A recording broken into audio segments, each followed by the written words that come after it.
Hello बच्चों, कैसे हैं आप। उम्मीद करती हूँ आप बढ़िया और एकदम मज़े में होंगे। आइए कविता का आनंद उठाया जाए और कविता का नाम है लालची बंदर।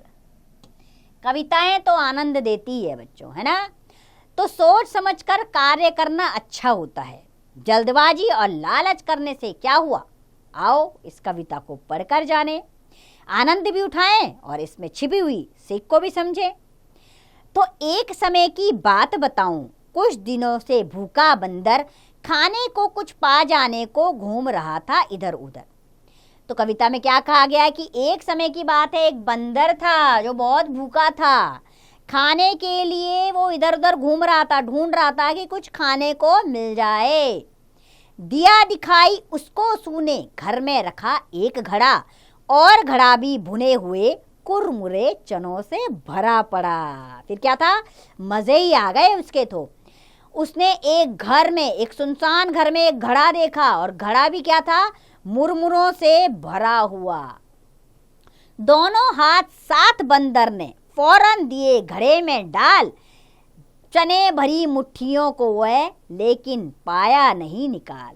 अब क्या हुआ, भूख इतनी लगी थी, लालच इतना आ गया कि उसने दोनों हाथ घड़े के अंदर डाल दिए और दोनों मुट्ठी भर ली मुरमुरों से और उन्हें बाहर निकालने की कोशिश करने लगा, लेकिन उसके हाथ बाहर ही नहीं आ रहे थे। घड़ा बहुत छोटे मुंह का था, हाथ निकल ना पाता था, और लालची बंदर मल से चना न छोड़ा जाता था।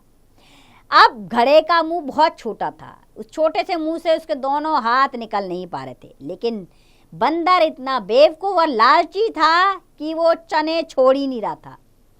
फिर कोशिश करते करते बहुत लग गई उसको देर, बस आ पहुंचे डंडा लेकर घर के मालिक राम सुमेर। अब इसी कोशिश में, वो अपने हाथ निकालने की कोशिश में चने के साथ निकाल रहा था, इसमें बहुत देर लग गई। तभी उस घर का मालिक डंडा लेकर उसको मारने आ गया।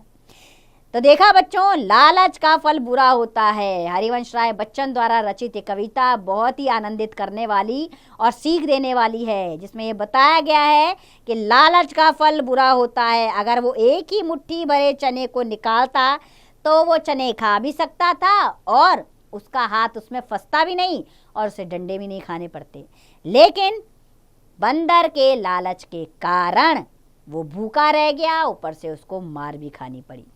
तो बच्चों, ये कविता बार बार हमें यह सिखाती है कि लालच का फल बुरा होता है। लालच कभी नहीं करना चाहिए। जितना आपको मिले हैं उसी में संतोष कीजिए और जीवन का आनंद उठाइए। अब इस कविता का अभ्यास कार्य आप स्वयं कीजिए।